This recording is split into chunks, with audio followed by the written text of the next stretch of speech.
welcome everyone to another 51 Insights Power Lunch. Today with Olivier Moingeon, co-founder and CEO of Exclusible. Olivier, welcome to the show. Thank you, Marc. It's a pleasure to be with you today. Yeah, for me as well. Olivier, we've known each other for a while, and I'm super excited to dive deeper today into everything brands on Roblox, what you do with Exclusible, and most of all, being really hands-on of how you do that, diving deeper into the gaming mechanics, what you've built, and really demo how this works. So everyone on the show, you can expect the full load of very specific insights today with Olivier. You can ask questions in the comments. Just comment, and we see that in the chat. We'll have a short Q&A in the end where we can talk about your questions, and you can also comment on others' comments, so keep the discussion flowing. And we're streaming on various platforms, LinkedIn, Twitter, YouTube, so wherever you are, you can do that. All right, let's jump right in. Olivier, I'm excited to have you here. With Exclusible, you help global brands break into popular gaming platforms like Roblox, Fortnite, and other platforms. Can you quickly break it down? What was your journey?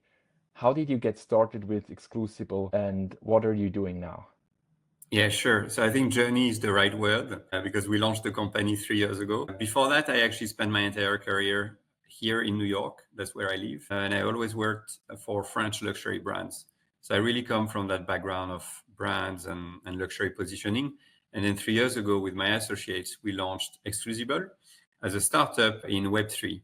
So that's why I said it's a journey, because we started in Web3, then took the whole world of NFTs, always trying to bring brands into NFTs and using the technology. But then we quickly added also the Metaverse as a new dimension within our services. And it's in 2023 that we added gaming as well, with our first experience in Roblox for a beauty week in Roblox and also in spatial. And we always had our eyes on the platform, on Roblox. We knew that there was a big potential. And then a few months ago, we actually decided to spend a lot more time and efforts on gaming, mainly Roblox. And we also do Fortnite. It's two very different platforms, and we can go into the specifics later. But basically, what we do is that we have different models where traditionally, as an agency, as a studio, we build gaming experiences for brands or corporations. So from strategy all the way down to development and go-to-market and marketing. On Roblox, we can do the same on Fortnite. But we also build our own games, and we've also done a few licensing deals. And we also have an entire strategy around building our own UGC catalog on Roblox, where we have more than 300 items at the moment that users can purchase on the Roblox marketplace. So we really have now a really 360 approach to gaming. Yeah, and I'm super excited to talk with you today because you're probably one of the only ones in our industry that was extremely focused on NFTs at the beginning with a classical agency model. You've worked with brands on NFT activations and then almost pivoted towards gaming now. And I want to ask you that question because a lot of people are thinking about this. And how did you experience that shift within that space? How do you think, where do we stand today, and how do you see that journey of the last 2 to 3 years? Yes, absolutely. So we started in exactly June 2021. It was really the peak of the bull market. I want to say that's when the NFT frenzy really started. And our first product, the first version of our company, was to be a marketplace where luxury brands could sell NFTs. So we did about 20 NFT drops in a year and a half. A few of them were our own collections under Exclusible, and most of them were on behalf of brands. So we helped at the time doing the strategy, regulation, compliance, the tech, obviously community building, development, delivering all the utilities post-drop. So that market was very good, very successful back then. But then in 2022, the bear market came in crypto, financial markets, crypto. And so the NFT market also changed completely compared to 2021 and the first half of 2022. And what happened is that the idea of selling NFTs has changed when it comes to how brands approach the market, approach the subject. And so it's more about the technology. And so what use cases are sticking from a consumer point of view. So brands right now are really using NFTs in terms of digital passports, especially in Europe with the regulation coming up. So the idea that an NFT is like a stamp, a digital stamp linked to a product that provides all sorts of benefits from sourcing, transparency, circularity, and all of those things. So it's a little bit different now. The reality of the NFT market is a bit different from when we started 3 years ago, where the idea was to make it a product meant to build a community and to drive revenue and all sorts of benefits and engagement. So that part of the market has changed and is not necessarily interesting, or it's not necessarily the way brands are approaching NFTs. Now they approach it more as a layer, a technological layer that can be used in all sorts of different use cases that have different type of benefits.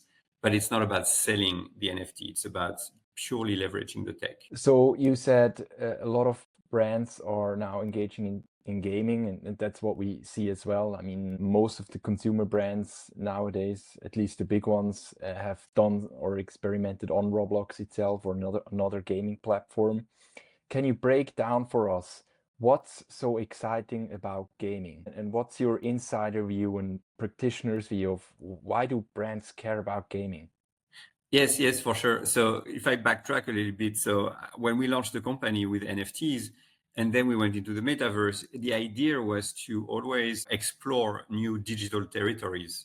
The idea was to help brands tap into these new frontiers, which we felt were very interesting, very new, very compelling. And we knew that we had to stretch a little bit the tolerance level on the brand side, because it was very exploratory with very little history to rely on. And so gaming has always been there. Roblox was launched in 2006, so the gaming world has always been there, but it's more in terms of the consideration and also the evolution of those gaming platforms. For us, it was a very natural evolution because we built so many metaverse experiences. A metaverse experience is nothing else than a game. It's a immersive world with the same keyboard mechanics, the same way to move your character and your avatar. But it's just that it's never been built necessarily as a true game.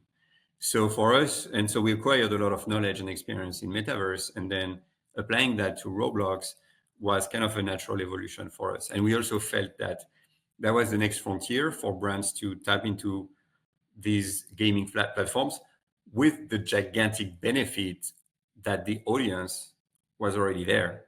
These gaming platforms already have their own community that they've been building for years and years. So all of a sudden you have an existing territory, and it's just about introducing brands to that new audience and making them comfortable with this new world. And if you now, let's assume you're in the elevator somewhere in New York with one of those CMOs of a consumer brand, and you have 2 minutes to pitch them the value proposition of Roblox and how you can help them and why they should be there. What would you tell them? Yes, it's very simple. I start with a question. As a CMO, do you want to reach Gen Alpha or Gen Z? Yes, no. And usually the answer is yes, but sometimes brands really don't care. It's not their core audience or their target. But if the answer is yes, and then usually second question, do you have an omni-channel strategy? Usually the answer is yes as well. And so then Roblox, especially Roblox compared to Fortnite, but Roblox becomes a completely natural option for brands and CMOs to basically add a new channel into their entire marketing stack, because you have about 80 million daily users on Roblox, and they spend more time on Roblox than any other social media channel or platform. And Roblox is aging up as well. Right now, about almost 60% of the platform is above 13 years old. And our experience, for example, we just launched the game for Care Bears. 45% of our audience in Care Bears is above 18 years old. So as a CMO, it's an amazing opportunity to expose your brand, to show your brand to an audience who is completely immersed for a much longer time than any other social media platform. So it's about building brand awareness, basically. Yeah, and following up on that, um, those brands, they usually like they care about certain metrics. Some of them look at engagement, some of them look at brand affinity, some of them look at ROI or like getting real world foot traffic into their stores. What are some of those metrics you will look at, and what do you see most effective in Roblox? Yeah. Absolutely. So it's a very good question, because just also to give a little bit of historical context. So when we were really 2022, 2020, early 2023, with the entire hype and the craze about the metaverse, at that time, all the experiences in the metaverse were made more as a marketing play. Okay. Then with the state of the brand, like luxury brands, fashion, where 2024 is a difficult year. Now it's all about ROI. So it's no longer about either just an innovation project or a marketing project. It has to have clear ROI. Then it's purely about what the brand is looking to achieve. So it's about objectives.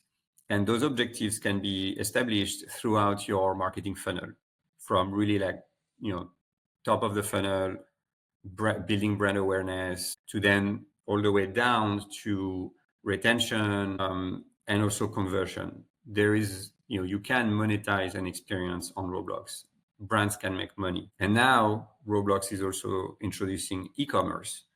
So in 2025, very soon, most brands will be able to add an e-commerce functionality directly into their Roblox experience. I say most brands simply because Roblox is starting with Shopify integration to start with, but we can assume that they will roll out more integrations than just Shopify. And we'll soon dive into a demo where you show us some of the work that you did and you guide us through the platform. And before that, it will be helpful for the audience to understand what are some platform-specific features if you now compare Fortnite to Roblox. Yes. So let's talk about Roblox first. So in terms of feature, the first one that comes to mind, it's UGCs. What we call UGC, so it's tricky. Because what we call on Roblox is basically any type of item that can be worn on your avatar. Skins, we can call them skins, but it can be clothes, it can be accessories, pets, companions, and there are millions and millions and millions of UGCs on the platform because anyone can create a UGC. Roblox made it now a little bit more expensive to actually upload UGCs, so it allows to kind of guarantee a level of quality because you have to pay to upload UGCs. But that's the first thing. So in terms of self-expression, in terms of identity, your avatar as a player is the most important thing as part of your Roblox experience. So brands can really capitalize and leverage that entire UGC model. Then, of course, we talked about e-commerce. So e-commerce is coming up. Then we have advertising. So when I said that Roblox is a new channel for CMOs, it's the same evolution as all the older platforms, Insta, Facebook, etc., where now Roblox is really rolling out an advertising network. And so brands can come and spend money on advertising to target specific audiences without having to build a game, because the advertising will be displayed on billboards that will be set up in many, many, many different games. And then just like you have your advertising command panel, you can do the same. You can navigate and select a specific audience that you want your advertising to be showed to. And those ads are immersive. So it's very dynamic, it's videos, and then you can also track the results of your ads. Then another very important feature, it's the entire ecosystem. So you can leverage, like as a brand, you can work with UGC creators and developers, influencers as well. So we're talking about an immense cohort of people who have been working day in, day out, working or playing or developing, creating in Roblox out of passion. Usually it's out of passion. A lot of them actually develop a lot of things for free. A lot of them are in school actually or at university. And so I think there's an opportunity for brands to really start building very strong relationships and promoting, also shedding some light onto these very talented creators of 3D clothing and digital fashion and environments. We have a project like this in the works that will come out in 2025, where a brand is actually like nurturing and incubating almost 5 young creators who are going to reinterpret the designs of the maison. I think it's a very cool concept. So brands have the different options to enter Roblox, and Roblox is unique in itself because it has UCGs, user-generated content, those items. Yes. So you can start with those items. You can now start with ads. You can build your own game. How should a brand balance or think about those options? Yes, so exactly, you summarize it very well. So there are 3 options to launch in Roblox. The first one, very simple, is to create a UGC collection. Second one is to create some type of a pop-up in an existing game. We call that game integration. So it's for a set time period, 2 to 4 weeks usually, and you create like a mini experience within an existing game, which is great because it allows the brand to leverage usually millions of users that already flock to that game regularly. The third option is to build a game. So obviously, from 1 to 3, UGC is cheaper, faster. Brand integration is a great way. Game integration is faster, not that cheap anymore, because you have to pay the game and you have to pay like a fee to the game, and you have to also build the experience. But it's more reasonable in terms of compared to building your own game. And then building your game, it's a very different type of commitment and engagement for the brand. And then with Exclusible, you're also building your own games. How difficult is it to build a successful game in Roblox? Yes, so we build our own games also to learn, to keep learning about the platform, the algorithm, the players, the community. And then we learn so much, and it's very beneficial for our clients as well. It's very difficult to build a successful game because it's like flipping a coin. But so we try to have a very methodological approach to that. We launched our first game back in July, and we're going to relaunch it soon. And we learned so much through that process. But now we have about 3 to 4 games that we're going to launch probably in the first half of 2025 that we're working on. It's really hard. So we hope that they will be successful. The good thing is that obviously it's a very different, we control everything from the budget to the timeline. So at least we're very agile, we go fast. Yeah. So that's why I think it's great to balance having, building games for brands and then having our own games.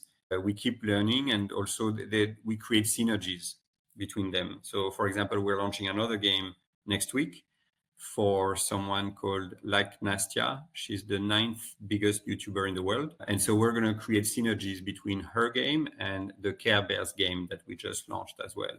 So then it creates a nice portfolio of experiences. And are there some universal laws that you encountered in building games? Some things that you see that never work and some things that you see always work? Yes, definitely. Something we learned is that you can never launch a game which is not finished.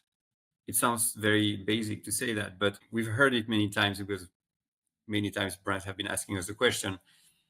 They think they can launch like a smaller, faster version of the game and then see if they want to keep investing. The reality is that if the game is not complete when you launch and you think you are in beta and then you keep working on the game over the following weeks post-launch, it's going to die because the algorithm of Roblox will keep trying to push your game for the first 6 to 8 weeks, something like that. And if your game is not finished, meaning you don't have the right monetization, the multiplayer, the gameplay, the loop, if everything is not finished and you're thinking like, I'm going to improve things very quickly, you're going to hurt the algorithm. And at some point, it's just not going to pay attention to you. And then it's a vicious loop because players have an option. And if they see a game that has not that good of a rating and there's no one in the game, no one is going to go in that game. It's dead. So then you're done. Like you cannot, your game is done. You have to move on. There are ways to save the game, but I think it's too much details. So it's very important to launch a game that's complete and to prepare updates. So what we call live ops. So you need to update your game extremely frequently to keep the momentum going. So for example, on Care Bears, we launch one small update per week and then one major update every 6 weeks, more or less. And you just mentioned an interesting point, which is the algorithm. What does it mean when you talk about the algorithm, and what does a game that is in a good algorithm, how does that the discoverability of that game change versus a bad algorithm? How does that work from a user perspective? Yes, absolutely. So that goes into the marketing. So in terms of marketing, you have different ways to launch to support the game, paid and then organic. But ultimately, you want to be picked up by the Roblox algorithm so that it keeps boosting your game. The way it works, so the algorithm looks at three parameters: engagement, time spent, and monetization. So engagement is like how many people actually visit your game once the algo shows them your icon. Then time spent, how many minutes people spend. And if you are below, I think it's 5 minutes, then it's really bad. Like the algorithm is going to drop you. So our game on Care Bears, for example, we average about 12 to 13 minutes of average play. And then monetization. Does your game make money? Yes or no? And that's very important because Roblox is a free platform. The only way they make money it's because they take a cut, they take a commission on every single transaction made on the platform. And Roblox, it's a microtransaction platform we're talking about. So they have their own internal currency called Robux. And so they take a 30% commission in your game on every single transaction. And they take a 70% commission on every transaction on their marketplace. So if you perform, your game performs on these 3 dimensions, the algo will keep pushing it and it pushes to different audience. So every day it's going to try, okay, let me show to like 5,000 female on desktop in Europe and 1,000 male, on mobile in the US. It keeps testing different type of audiences and then it sees based on what works, then it will keep pushing until it doesn't. And so that's why you want to like crack the algo. And there are different ways to also like crack the algo with your game. Olivier, I'm excited to dive deeper in a demo now. But Sure. before we do that, just a quick shout out to the audience again. If you have questions, you can ask them in the comments. We'll have a short Q&A at the end. Olivier, before we dive into the demo, is there anything we need to know? Yes, I think just to complete like how brands have to approach Roblox, I think it's very important to decide the objective. Is it purely building brand awareness, top of the funnel? What is, or is it meant to make money? To speak in very simple terms, because that will completely change the type of experience that can be built and also the marketing. So for example, if it's purely top of the funnel, then in terms of the marketing, we'll be using Roblox advertising and also free UGCs to drive traffic to the experience. And that's very good. And we've done that. A lot of brands have done that and it served the purpose and it works. But if you want to monetize, then it means that it's a long-term experience. It's something that then the brand has the ambition to keep funding and investing into the game for like many years. And so then it needs to be done the right way, exactly like the way that we built the game for Care Bears, because it's a long-term vision where you need to invest on live ops and updates and new items and the community. Like we're running the Discord for Care Bears, for example. And in that case, if you do that, if you build the game this way, then it can monetize. But then also we need to be very strategic about the monetization, the pricing of items, and do things in a very balanced and authentic way so that it appeals to the users of Roblox while the brand is also signaled without being too loud or too commercially driven. Yeah, that's super helpful. Olivier, let's jump into the demo now. Sure. I think you can share your screen. Yes. Do you see my screen? Yes. Okay, great. So first of all, I just want to show you the marketplace so that we can go through it quickly. So when you click on marketplace, that's where every single user can buy items spanning Robux. So you see that's the currency here, Robux. Obviously, it's Halloween, so you can see a lot of Halloween items. I'm just gonna show you also our store. So we have our own group on Roblox with almost like 10,000 members. And if you go to the store, these are all the items. So it's completely random, the items that we produce, because as a very, very strange way, quantity matters more than quality. So we generate a lot of passive revenue from selling all of these items literally like 24/7. But we are working on an elevated version of our UGCs, which is fashion.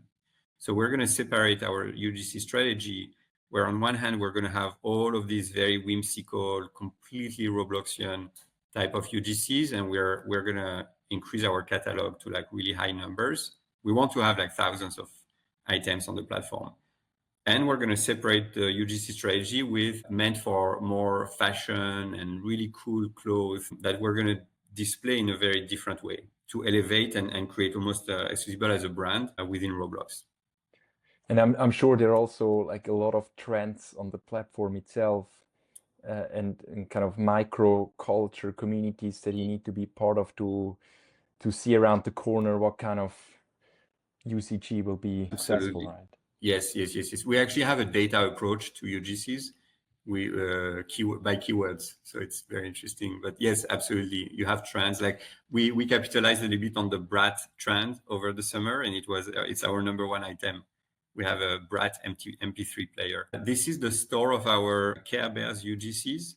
So you see they are both for sale on the platform and also on the game, in our game, but also directly into the Roblox marketplace. So that's something else to understand. Whenever there's a UGC in a game, it's also automatically available on the marketplace. And so we launched those Care Bears head last week, and it's pretty cool. So now let me go into the game. So we're very pleased with the numbers. We've had more than 3.6 million visits in 6 weeks. Right now, there's 240 people playing the game. I'm going to launch it. So when I was talking about authenticity, the great thing about this project is that Cloudco is the company that owns Care Bears, and we worked very, very closely with them throughout the process, and they trusted us at every step of the way. And they let us do things the way we felt was the most interesting and compelling to guarantee the success of the game. So first of all, you have a lobby. It's called the Caring Center, where you can do all sorts of things. I'm using my daughter's avatar, actually. I'm logging with her account. So just to show you the cool features of the game. So if you come here and you see there's someone else with us, you can actually watch clips from Care Bears episodes. And so the audio is spatial, meaning that you can hear now every other sound stops, and you can literally watch an episode. So that was really great. In our Discord, a lot of people actually told us that they didn't know Care Bears. They had never watched an episode before, and now they do. And they're actually interested in buying and starting collecting the toys. What are those? What's that bird next to you? So you have two companion pets. Those are pets that you can collect and unlock, and you can put them in 3 slots. I only have 2 slots unlocked, and they basically boost your powers in the game. Those are buddies or companions. And so, of course, then we recently published new ones for Halloween. Then here we have a UGC store.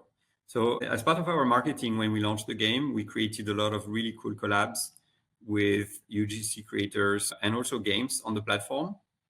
And so you can see each one was given the assets of Care Bears, and we asked them to reinterpret or like build anything inspired by Care Bears. We gave them a lot of freedom, and it was really, really cool. Like this one is super cool. So Diane Sela, he's so talented. So you see that's fashion. That's a dress inspired by Care Bears. It Girl is a super successful game on Roblox, and we're very close to them. So they created all these hats. Spiraxi created also these jackets. Simply Lemon, then our Halloween. So we have more than 110 UGCs in the game, it puts us in like the top 10 of branded experiences where people have the most UGCs to buy. Then here, this is probably one of the most exciting parts of the game. It's the gacha. It's called the gacha mechanism, where basically either you can shop, so people can buy bears, or you can buy seeds of caring. The seeds of caring is what you need to collect in the game. And you have a shop as well, another shop. Because basically you have to find and unlock random friends. You have to collect all the bears, all the buddies. And to do that, you basically use your seeds of caring. And so here I just got randomly, I got a pumpkin. And this mechanism is super important because it's very common in Roblox. It's called gacha. NFTs was the same, if you remember. The idea of like getting something random. And it makes people come back because they keep collecting the seeds, and then they basically use the seeds to unlock random items. And some of them are super, super rare. So people are like playing and playing and playing to try to unlock the very rare bears. And then I'm going to show you the game. So I'm actually going to go to the game. So we launched with this chapter 1, Care a Lot. 2 weeks ago, we launched an event, so a small extension to the map for Halloween, but I'm going to go into the main game here. So everything I've showed so far is literally just the lobby, but there's a lot to discover in the lobby, and now we're going to play the game. So our approach to the game was to create, it's like between a role play and a simulator. So here you see it's no longer my avatar. I'm playing as a bear, and I can go, and so you see it's multiplayer. So there are a lot of people in the same server as me. And I can go here, and these are the bears that I either bought or I unlocked through the friend finder. And so I can switch bears anytime. Whenever I go here, I can switch. And then the whole story of the game is that there is the bad guy called Bluster. You see, he basically covered the entire world with goo, this goo. And so we have to clean it up. And so we use our belly badge to clean up the goo and also free another bear that was held captive by Bluster. And so when I clean up the goo, I gain points, and then I can use the points to win seeds of carings. So first of all, you have a very strong world, very strong environment. And then what's really cool is that each bear has its own secret level. And so I think I have, this one. So you see it's signaling there that I have the bear for this. So we have those signals everywhere. And then you use your belly badge and you are transported into a completely new secret level. So it creates gigantic, like a lot of extension to the game because each bear has its own secret level. You have to find the secret level, and then you can collect more. You can collect more points, more seeds. You can complete the game more. And what's the end game here? So you complete those tasks, you collect seeds of cares. Yes. And then seeds of cares unlock new character items. Yes, exactly. So we keep expanding. For example, you can see here, there is a to-do list. So you have to collect 82 seeds. And once you have collected 82 seeds, you basically complete the chapter and you unlock a special bear that's only available at that moment. You cannot buy it. And then people keep coming back. So once they complete the game, or it takes a long time to complete the game to begin with, but then they can keep playing and keep collecting the seeds of caring, and then they can keep coming to the friend finder and either shop for like new items. That's why like when we launched the Halloween part, it was really cool because it gives a reason. Now you have all these new bears that just came out, so you might have finished the game 2 weeks after the launch, then you come back, there's Halloween. So now there's a whole new, collection. There's a whole new set of bears and companions that you can play with. And then on Saturday, this week, we're actually launching chapter 2. And chapter 2 will be, you see, on the right, it says hit the beach. So that's the next zone. And so now it's going to be another gigantic zone with like lots of different quests to complete, more seasons of different seasons of carryings, a whole new collection of bears. So that's how we keep extending the game so that players keep coming back because they have something to do. And you know how people are obsessed with collecting things. So my daughter is absolutely adamant about collecting every single Halloween items before we close down next week after Halloween. So that's also something great, like the idea that there are some items that will only be available for a month, for example, and then those bears are never going to be available anymore. Is there also a place where players can show off what they collected, where they convene, where they chat with each other? So that's Discord. So we have a very, very active Discord. Players can chat with each other. Every server has about 20 people. So you play with 20 people on the map. Okay. So you can chat, you have a chat function, you see. But when it's Discord is better in order to really create a sense of community.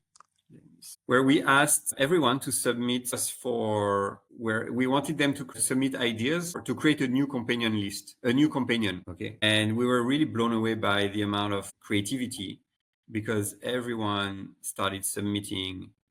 Sorry, I'm just showing the chat. But you see, people started submitting ideas for a Halloween pet, and they are very creative. And so now we are reviewing with Cloudco which one is going to win, and we are actually going to create that pet into the game. Mm-hmm. So we're involving our community into creating extensions, new items, new characters. Okay. This is super interesting, Olivier. Yeah. One question that comes to my mind when I see this, I mean, it looks amazing and it looks like a ton of work. How many team members are working on this, and what's the approximate budget or price range a brand needs to think about when creating a game like that?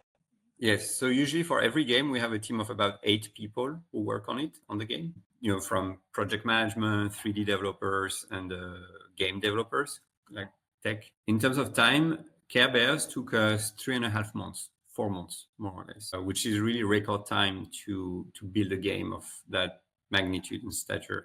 When it comes to budget, that's when it gets tricky because it depends. The answer is always it depends. But let's say that like a low 6-figure could be usually the target to build a game like that. Okay. Then, of course, it depends because, again, brands don't have that budget. Brands have more budget than that. So it all depends how much, basically, the timing is very important. And then also what type of functionalities do you want to add. To go back to what I was saying earlier, it's absolutely critical to launch a game that's complete, and otherwise it's not going to go anywhere. It's going to die very soon.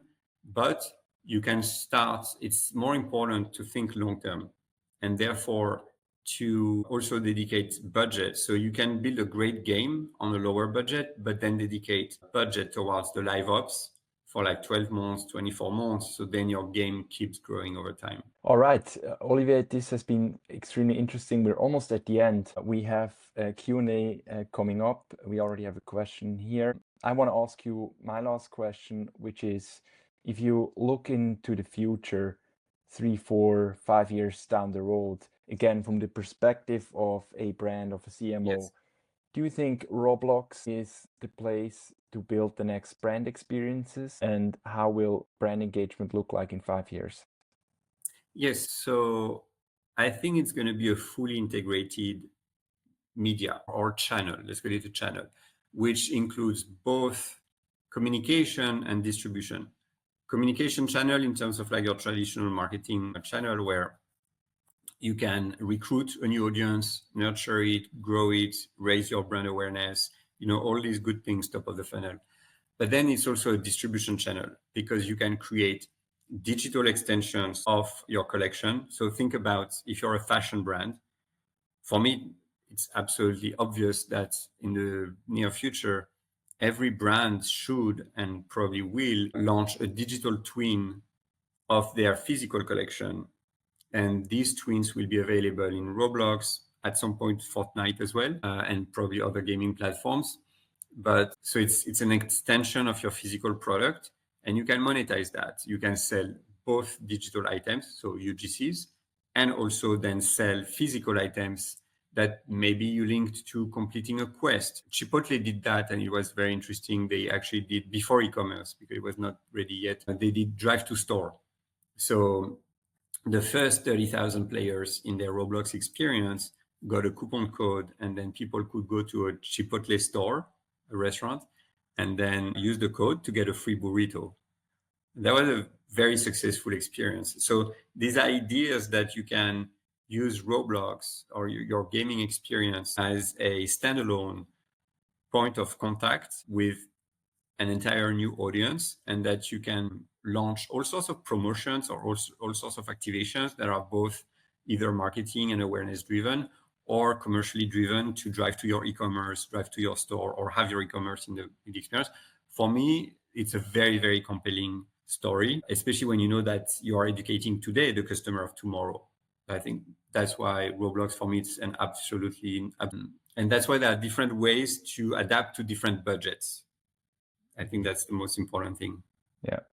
Yeah, and something you just mentioned, I think Starbucks did that as well with their recent activation. They distributed vouchers that then people could use in real stores, and we had Dubit on the show last week, Yes, also a game builder, and they had some really successful results with driving in-foot traffic in stores with those activations. absolutely. And also Beetlejuice, the movie, they actually sold movie tickets directly in the Roblox experience, and they saw a direct increase in ticket sales compared to the benchmark. All right. Then we have a few questions from the audience, from Michael Maloney. I just show it here on the screen. Have the CB rights holders seen any bounce outside Roblox in merch sales, retailer interest, social following, etc.? Very good question. So it's too soon to tell in terms of sales, just because I think those numbers take a little bit of time to come back. But in terms of, media, it's been really, really good. If I can maybe show my screen very quickly, that's something that's really relevant. Sorry, I'm just going to go to another page. A lot of You need to organic. share it again, Olivier. Yes. Do you see my screen? Not yet. To Not share yet. it again. Yeah. Yes. Just want to show something very, very quickly. Okay, good. A lot of organic content was created around Care Bears, and we did not pay for any of it. People just love the IP, and it really gave a boost. I don't want to say a second life because the IP is doing really well. It's on HBO and it's amazing. But we had all this organic content from a really young audience across different channels. If you type Care Bears Roblox on YouTube, you have pages and pages and pages of videos that people created just around the game itself, because there is such a passion for it. Because people also, YouTube is a very good channel also to support a Roblox. Yes, sorry, it's a bit slow. Okay, no, that's not the one I wanted to show. But anyway, I'm not going to waste time on this. But we know that Cloudco, so our partners who own Care Bears, they are very, very, very happy with the impact of the Roblox game across all the different metrics that we are looking at. All right, then we have another question from Steve Fowler. How often do IP holders want to keep all in-game monetization versus just have the game for brand marketing purposes? And does that decision change how much you charge them to build the game? Sorry, I'm trying to understand the question. Does it mean like how often do they want to either make it as a marketing activation as opposed to making the game make money? And does the decision change? So if I understand the question correctly, like how often do brands want to do purely marketing activation compared to when do they want to monetize? I want to say it's usually, I don't know, 50-50, something like that. A lot of brands go there without necessarily the need for monetization or the desire for monetization. Also because it's a little bit too soon, because it's completely new for them. So they are just happy to launch and to have everyone comfortable within their organization with that type of experience. And so it's more marketing play. And then they want to have those top of the funnel metrics saying like millions of impressions, millions of visits, 10 minutes of play. Then the page I just showed you with all the different actions from the community. So that's already like a very big win for them. If monetization is the priority, then yes, we have different type of discussions. Also because there is marketing, it's a different type of marketing that you run, different type of marketing budget. Basically, there's more money that needs to be put towards the live ops rather than the marketing. It's a little bit of a different split here. And yes, of course, it has also an impact on the cost of the game. Yeah, absolutely. And then I also have a question that burns on my mind, and we touched upon this in our previous conversation, Olivier, about the apparently inflated user numbers on Roblox. There was a report coming out 2 or 3 weeks ago that claimed Roblox massively inflated user numbers. What do you say to that? Yeah, so first of all, the source of this report, it's a short seller. So it's in their interest to basically communicate very negative findings, their own research and findings on Roblox, because they have an interest in the stock tanking. And it did happen, like the stock went down quite a lot on the first day, but then it regained its position within 48 hours. So it was almost like a non-event. I think it's a known element. It's something that's known. It's the idea that they are counting some accounts that are duplicates, but they are not the only ones. And also, it actually speaks to greater volumes about Roblox. And when I say they are not the only ones, I'm not saying condoning or whatever. I'm just saying it seems to be standard practice sometimes, or it's not out of character for some of those social media platforms, let's say. And then it speaks volumes to the performance, because it means that they achieve sales revenue with a lower number of unique visitors. And so then it increases your average revenue per user, which I think it's very interesting. The CEO of Roblox announced in September that his objective for the platform is to go to 1 billion. No, he wants to get 10% of the gaming market. The gaming market is about 3 billion. So he wants to go to 300 million daily users. And so that would be like so right now they are at 80 million. So that number of 80 million is being challenged. Maybe it's not 80 million, maybe it's 65 or 70. I don't know the exact number. And then there was another point also that they were criticized for. It's in terms of child safety. The content, moderation, the type of people who can engage with users and stuff like that. And last week, so a few days ago, actually, they just announced that they are launching new reinforced parental guidelines and parental measures directly on the platform. Okay, super interesting. Olivier, before we end it, a quick lightning round, very short questions, one-word answers, yes or no, Okay. or one word. We do that with every guest on our show. The first one, your favorite brand on Roblox? Vans. Vans? Yes. The biggest myth about virtual experiences you'd like to debunk? So not gaming, just virtual experience, that it has an audience. What's a common mistake brands make when entering virtual experiences? That they don't trust the experts. And last one, if you could bring one real world experience into the virtual world, what would it be? Oh my God.